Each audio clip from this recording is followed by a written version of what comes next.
요즘 제가 가장 좋아하는 성경 구절 중에 하나가 창세기 18장 17절 말씀이에요. 그래서 이제 그거를 내가 너무 좋아한다니까 누가 액자로 만들어줬어. 제 방에 있는데 저는 이 말씀이 너무너무 좋은 거예요. 그리고 너무너무 부러운 거예요. 제가 한번 여러분이 얘기한 것 같은데, 자, 창세기 18장 17절에 보면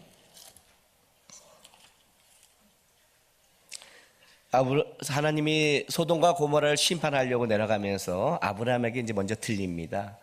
아브라함에게 이렇게 말을 해요.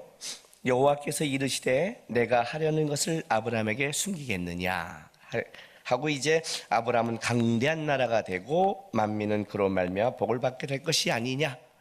우리는 이제 요게 가장 마음이 다가오겠죠. 아브라함은 강대한 나라가 되고 그로 말미암아 복을 받게 될 것이 아니냐. 근데 저는 이게 아니라 이 앞절이에요. 하나님이 내가 하려는 것을 아브라함에게 숨기겠느냐. 도대체 아브라함의 신앙은 어디까지 갔을까요? 내가 하려는 것을 내가 너한테 숨기겠니? 우리는 맨날 이 기도하잖아요. 하나님, 비전이 뭐예요? 하나님, 저는 어떻게 해야 돼요? 하나님, 내 인생은 뭐예요? 맨날 물었는데 하나님은 계속 입을 다물고 있죠. 응? 기도의 95%가 노죠. 왜냐면 예스 했다가는 안 되니까. 예스 하니까. 아이들 키워보면 왜 하나님은 요즘 나한테 계속 노지? 그러면 5살짜리 아이를 묵상하세요. 5살짜리 아이가 뛰어다니면서 달라고 하고 한다는 거 할 때 여러분 예스를 몇 번 할까요? 대부분 노죠. 왜? 그게 위험하니까. 줘봤자 안 되니까. 걔네가 달라는 건 다 문제 있는 것들이니까 노노 하잖아요. 그 우리는 요즘 왜 하나님이 놀까? 그러면 왜 그럴까요? 하나님이 나와 마음을 나눌 수가 없는 거예요. 마음을 나누면 기절해버리니까. 마음을 나누면 이렇게 말하잖아요. 왜 맨날 저예요? 왜 맨날 저만 참아요? 왜 맨날 저만 그렇게 살아야 돼요? 아니 왜 수많은 사람 중에 왜 저만 십자가를 알아야 돼요? 아니 모든 사람을 위해 왔다면서요. 왜 저만 십자가예요? 그러잖아요. 그러니 하겠어요. 소돔과 고모라를 가면서 하나님이 내가 하려는 걸 아브라함에게 숨기겠느냐 했더니 아브라함이 이해를 하는 거예요. 하나님과 마음이 통한 거죠. 이해를 했어요. 소돔과 고모라를 향한 죄악 때문에 죽어가지만 그 죄악 때문에 죽어가서 어쩔 수 없이 심판할 수밖에 없지만 그 영혼을 긍휼히 여기고 불쌍히 여기는 누군가는 그를 위해서 좀 기도해주고 싶은, 그렇게 할 수 있는 자가 누굴까 보니까 아브라함밖에 없는 거예요. 아브라함이 가서 했더니 아브라함이 이해를 했어요. 그래서 그 유명한 소돔과 고모를 향한 중보 기도가 시작되는 거예요. 저는 이 말씀을 볼 때 너무 좋은 거예요. 오늘 추수감사절이에요. 일주일 동안 감사절에 대한 설교를 하려면 뭘 할까 하다가 그냥 예수님이 이야기 아니라 이 본문을 해야겠다는 생각을 다시 했어요. 왜냐하면 요한복음 3장 16절에 이 말씀을 하세요. 하나님이 이 세상을 이처럼 사랑하사 독생자를 주셨으니 이는 그를 믿는 자마다 멸망하지 않고 영생을 얻게 하려 하심이라. 하나님이 이렇게 말씀하는 거예요. 이 세상이 죄악으로 죽어가는 거예요. 방법이 없어요. 이처럼 사랑한대요. 소돔과 고모라를 향해 가는 것처럼 이처럼 사랑하는데, 무척 사랑하시는데 방법이 없는 거예요. 그 방법을 어떻게 찾았냐면 독생자를 주시겠다는 거예요. 독생자를. 왜? 이를 믿는 자마다 멸망하지 않고 영생을 얻게 하려고 방법을 찾아주려고. 그래서 그 다음에 하나님이 그 마음을 좀 더 표현해서 이렇게 말을 해요. 하나님이 그 아들을 세상에 보내신 것은 세상을 심판하려 하심이 아니요 그로 말미암아 세상이 구원을 받게 하려 함이라. 심판이 목적이 아니다. 우리 그 한글 성경에는 부정이 세상에 보내신 것은 세상을 심판을 하심이 아니요, 그래서 심판이 아니라고 말하지만 원어는 그렇게 말하지 않고요. 원어는 심판을 부정한 게 아니라 예수 보내신 것을 부정해요. 이게 무슨 말이냐면 심판하기 위해서 그 아들을 보내신 것이 아니다 이거예요. 그 말이 그 말 같죠. 어차피 그건데, 근데 목적이 뭐냐인데 심판 쪽에 강조가 아니라 아들을 보낸 것 쪽에 강조하고 싶은 목적이 있는 거예요. 왜요? 그 18절 다시 한번 볼까요? 그 뒤에요. 그를 믿는 자는 심판을 받지 아니하는 것은 믿지 아니하는 자는 하나님의 독생자의 이름을 믿지 아니므로 벌써 심판을 받은 것이라. 여러분, 이 하나님의 아들을 믿지 않는 것 자체가 심판이라는 거죠. 근데 이제 이건 좀 더 깊은 게 뭐냐면, 하나님이 진짜 우리를 심판하려고 했다면 아들을 보내실 이유가 없다는 거죠. 왜 보내요, 여러분? 그냥 아들 보내놓고 믿는 자는 구원 아니는 심판 이렇게 나눌 필요가 없죠. 그냥 아들을 안 보내면 그 자체가 심판이죠. 방법이 없는데. 그래서 이 얘기를 하는 거예요. 아들을 보내신 이유가 강조되고 있는 거예요. 내가 이 아들을 보낸, 독생자를 보낸 이유는 뭐냐면 세상이 심판받는 걸 내가 기뻐하지 않기 때문이다. 그래서 내가 아들을 보낸다 이렇게 말을 해요. 그런데 문제가 뭐냐면, 자, 여러분, 마음이 통하십니까? 그렇구나. 응? 뭘 주면 네 아들을 구원해 주겠니? 하나님은 이렇게 말하는 거예요. 내 아들을 줄게. 독생자를 줄게. 사단한테. 마음이 통하세요. 로마서 5장 8절에 이렇게 말씀하세요.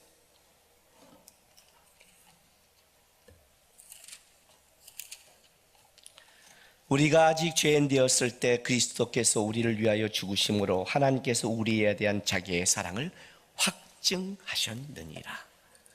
하나님이 우리에 대한 사랑을 뭘로 확증했다고요? 독생자를 통해서. 뭘 주면 이 사람들을 심판하지 않을까? 하나님이 이렇게 말한 거예요. 독생자를 주게. 어미의 눈물입니다. 하나님의 마음입니다. 이 독생자 예수가 하나님의 마음이라는 거예요. 근데 문제는 뭐냐면 이게 통해야 구원을 받잖아요. 노부나가 이게 안 통했으면 얘는 죽는 거 아니에요? 그렇죠? 하나님은 이걸 하셨는데 문제는 뭐냐면 우리가 통하지 않는 거예요. 왜 그럴까요, 여러분? 왜 그럴까요? 놀랍게도 하나님이 이 구원의 방법에 예수를 줬는데 우리 안에 어떤 게 있냐면 우리는 이 죄성이 너무 깊다는 게 문제가 돼요. 얼마나 깊자면 감각이 없어요. 그게 이 니고데모의 대화예요. 말을 해도 깨닫지를 못해요. 표적을 보고 왔는데 표적을 보여줘도 예수가 누군지를 모르고 하나님의 사랑의 증표를 모르고 설명을 해도 이해하지 못하는 거예요. 참 어렵죠? 예수가 사랑이고 감사라고 말하는데 이것으로 우리가 지금 여러분 이렇게 감사하지 않잖아요. 그죠? 여러분 혼내는 거 아니에요. 뭐 니고데모도 몰랐는데 우리가 이사야의 선생도 모르는데 우리가 어찌하겠어요. 그냥 몰라요. 이게 이제 문제죠. 그런데 감각이 없는 정도가 아니라 더 큰 문제는 우리는 하나님보다 죄를 더 사랑한다는 게 문제예요. 그 다음 본문 보세요. 한번. 19절. 그 정죄는 이것이니 빛이 세상에 왔으되 계시가 드러난 거죠. 사람들이 자기 행위가 악함으로 빛보다 어둠을 더 사랑하는 것이라. 악을 행하는 자마다 빛을 미워하여 빛으로 오지 아니하나니 이는 그 행위가 드러날까 함이요. 단순하게 그냥 어둠을 더 사랑하는 정도가 아니라 빛을 미워한대요. 무슨 말인지 아세요? 우리는 진리를 싫어해요. 이런 거와 같아요. 아버지와 엄마가 야 들어와 얘기 좀 하자 그러면 벌써 얼굴이 굳어져 있어요. 이 잔소리 또 시작되는구나. 같은 얘기 또 반복이구나.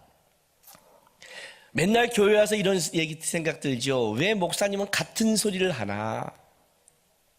그죠? 근데 성경을 봤더니 성경도 맨날 같은 소리를 하더라고요. 왜요? 한 번 말하면 탁 알고 돌아오는 게 아니라 지겹거든요. 왜 그럴까요? 빛을 적극적으로 미워한대요. 적극적으로. 이유가 뭐냐니까 이는 그 행위가 드러날까 함이요. 드러날까 함이다. 죄를 깨닫게 되지 않고자. 쉽게 말할게요. 알면 어떻게 돼요? 귀찮죠? 알면 찔리죠? 알면 변명하지 못하겠죠? 그래서 목사님 앞에 나오기 싫죠? 가끔 이럴 때, 야, 목사님 앞에 가서 상담하자 그러면 싫어 그러죠? 정답을 벌써 알고 있죠? 목사님 앞에 나오면 뭐라고 말할지 다 알고 있잖아요. 싫은 거예요. 고치기 싫은 거예요.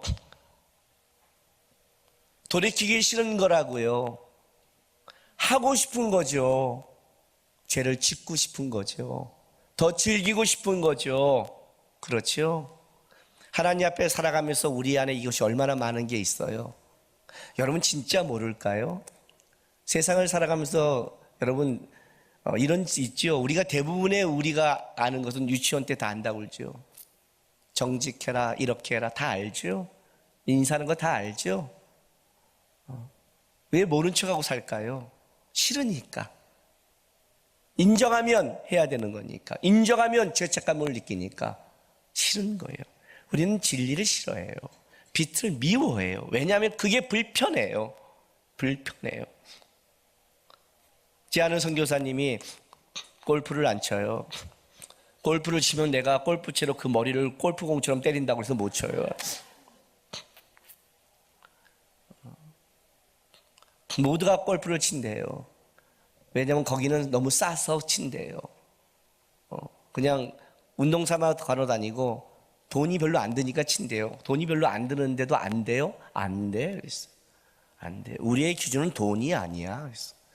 어떻게 성도의 기준이 돈이야? 아니지. 하지 마. 너 지금 그럴 때 아니야. 너 지금 한참 사역해야 되고 기도해야 되고 달려갈 때인데 안 돼. 그거는 하여튼 골프처럼 머리통 날릴 거야. 그래요. 근데 문제는 뭐냐면 그 모임에 어떤 모임에 가면 자기가 들어가면 대화가 끊긴대요. 왜 대화가 끊길까요? 그 전에 무슨 얘기를 하고 있었을까요, 도대체? 예. 불편한 거예요, 아닌 사람이 오면. 아닌 사람이면 불편한 거예요. 예수 모르는 세상 친구들이 뭐 얘기하다가 내가 들어가면 불편해요. 얘기를 다 못하고 그러니요. 하면 내가 그러면 안 돼, 그러니까. 그러면 안 돼, 그러니까. 그건 바람이야, 이렇게 말하니까. 야, 임마 세상 사람 다 그래. 오직하니까 저를 전도하더라니까요. 너가 세상을 몰라. 내가 어떻게 세상을 모르고 설교를 하니? 우리가 어떤 세상을 살아가는 줄 아니? 야, 우리가 돈을 대줄게. 한번 방석집에 가서 한 번만 잡아라. 이게 우리의 인생이다. 한 번은 겪고 너도 설교를 해봐라. 야, 이렇게 설득, 이렇게 합리적인 설득이 어디 있어요? 경험해봐야만이 한다는 것. 그죠? 왜? 불편해요. 예수가 불편해요. 진리가 불편하다고요. 그래서 감사하기 힘들어요. 예수가 사랑해야 되고 감사해야 되는 조건이 돼야 되는데 안 되는 게 불편하니까. 불편한 게 어떻게 감사의 조건이 되겠어요?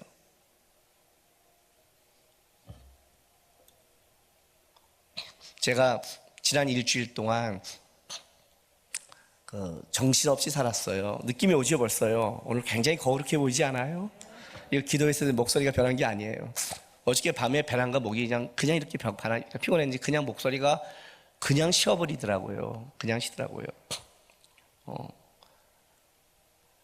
다음 주일까지 요셉 책을 넘겨야 돼요. 넘겨야 돼서 써서 넘기는데 아시다시피 제가 지금 허리 디스크가 파열돼 있잖아요. 앉으면 안 되는데 앉아 써야 되는 거예요. 물리치료 받고 쓰고 다시 일어나서 쓰고. 그래서 일단 요셉에 집중하려고 모든 것을 다 이쪽에 집중한다. 그래서 최대한 에너지를 아끼자. 예배도 부목사들이 좀 중간에 쓰고 좀 전국 투어도 내가 도저히 못 가서 쉬고 하여튼 최대한 한다고 최대한 열심히 살았어요. 목요일 날 또 와서 열심히 하는데 이런 날이 있죠. 배랑과 글이 잘 되는 날. 어떻게 내가 이런 글을 쓰지 하는 날. 그게 목요일이었어요. 마침 목요일 날 저녁 때 삼일교회 송태근 목사님이 그 마커스의 오게에서 설교에 집중 안 하니까 너무 좋은 거예요. 글을 쓰면서 저장을 해야 되는데 글이 너무 잘 되니까 저장보다는 막 더 쓰게 된 거예요. 그리고 마지막에 탁 한 게 3시간 반 동안 쓴 게 다 날아가 버렸어요. 멘붕이 왔죠, 제 안에. 그때는 저는 주님보다 이영 집사를 찾아요. 나에게 주님은 이영 집사 그러니 컴퓨터를 잘하는. 그래서 컴퓨터를 끄지 않고 주님처럼 이영 집사한테 전화했더니 마커스에 있다고 그래서 끝나고 와서 한 번만 살려줘. 그 이영 집사의 실력을 봤는데 우리 이영 집사는 주님이 아니시더라고요. 살리지 못한다고 그래서 날아갔어요. 쇠 빠진 4시간이 날아가고 그 다음날 왔어요. 금요일날. 그리고 잃어버린 4시간을 찾기 위해 8시간을 더 썼는데 그 글을 쓸 때마다 열이 받는 거예요. 그 글이 안 나오니까, 내용은 아는데 그렇게 글이 안 나오니까 이러다가 성질 다 버리고 절로 들어갈 것 같아서 일단 이거는 다 쓰고 다시 돌아오자. 그러니까 뒷부분을 쓰고 죽으라고 11시까지 했더니 머리도 지가 안 나고 허리도 지가 안 나서 들어갔어요. 추수감사절 설교를 해야 되는데 감사가 안 나오는 거예요. 그죠? 그리고 토요일날 이제 주례를 하고 여기서 주례를 딱 끝나고 그 다음에 또 주례가 2개니까 끝나고 월드컵 경기장에 있어서 가야 되는데 3시 반에 가야 되는데 마침 우리 성도 하나가 차가 있어서 원래는 막힐까 봐 지하철 타러 가려 했는데 그 차를 탔는데 차가 기가 막히게 잘 빠져서 1시간 반 전에 도착을 했어요.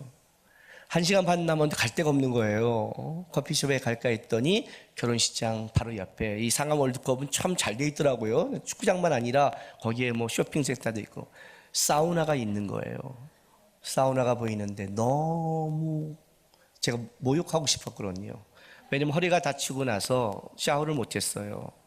책 쓰기도 바빴고 시간도 바쁘고 너무 너무 시간이 오래 걸리고 해서 막 몸은 근질 미치게 했는데 마침 사우나가 있잖아요. 1시간이면 되니까 들어갔어요. 들어가서 돈도 쓰고 때밀이 하실 때 때도 밀고 1시간이면 딱 들어가서 몸을 담그는데 따뜻함이 전해오는데 내 입에서 드디어 기가 막힌 고백이 터져 나왔어요. 주님 감사합니다.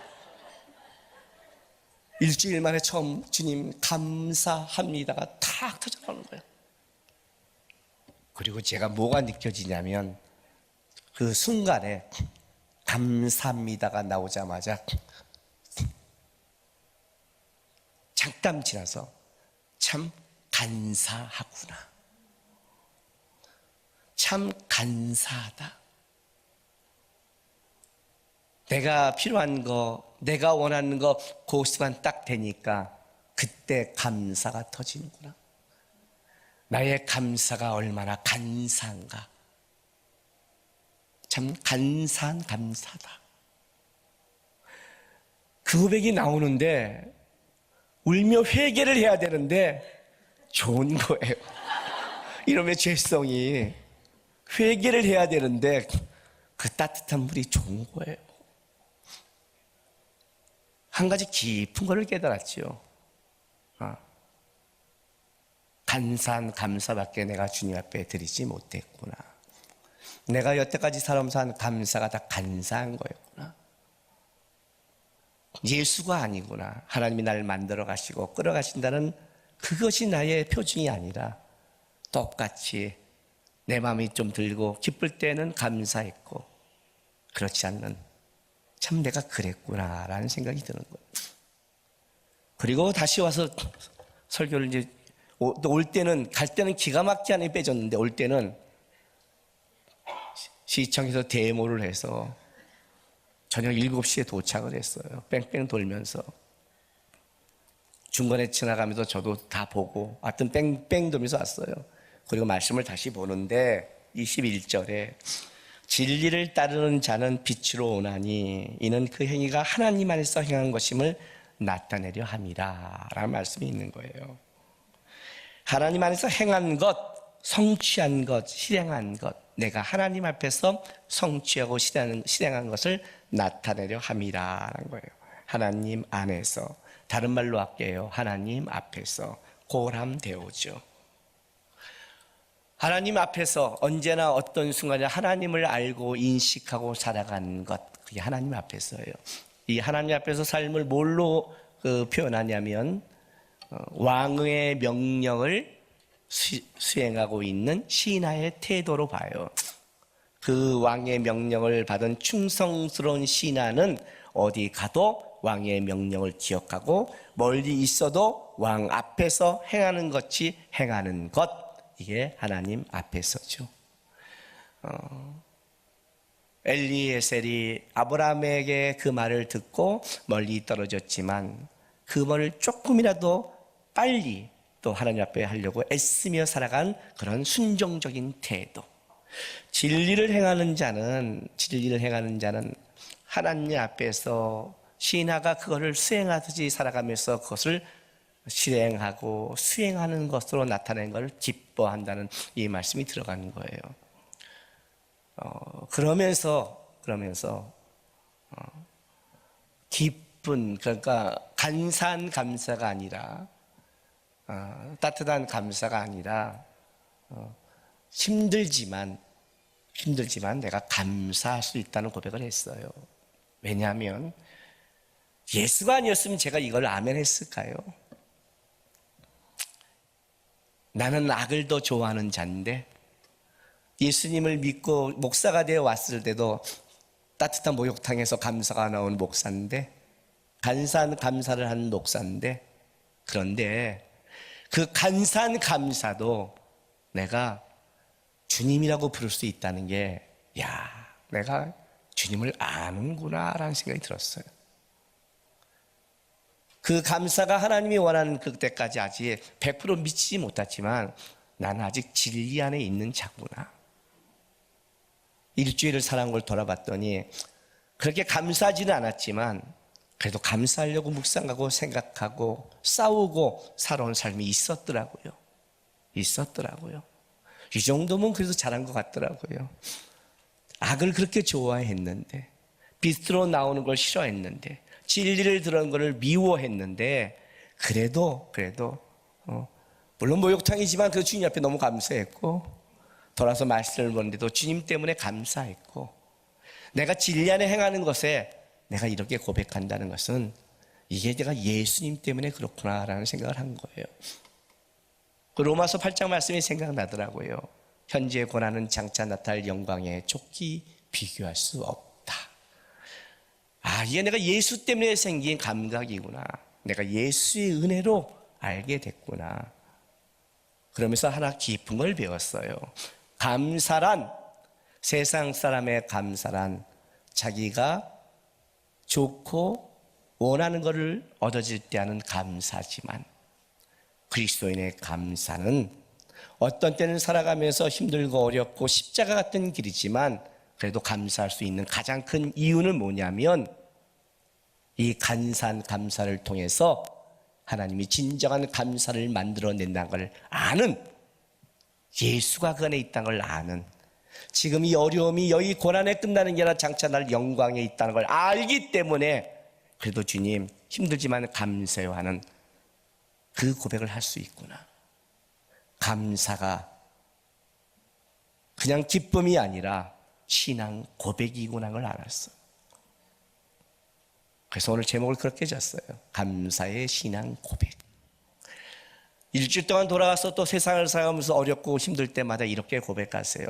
감사해서 감사하고 간사한 일을 줘서 감사한 게 아니라, 주님, 내가 살아간 이 인생이 헛되지 않고 주님이 나를 만든다는 걸 알기에, 이해하지 못하지만 주께서 예수를 보내서 예수 안에서 성취시킨 걸 알기에, 주님, 나는 지금 고백하겠습니다.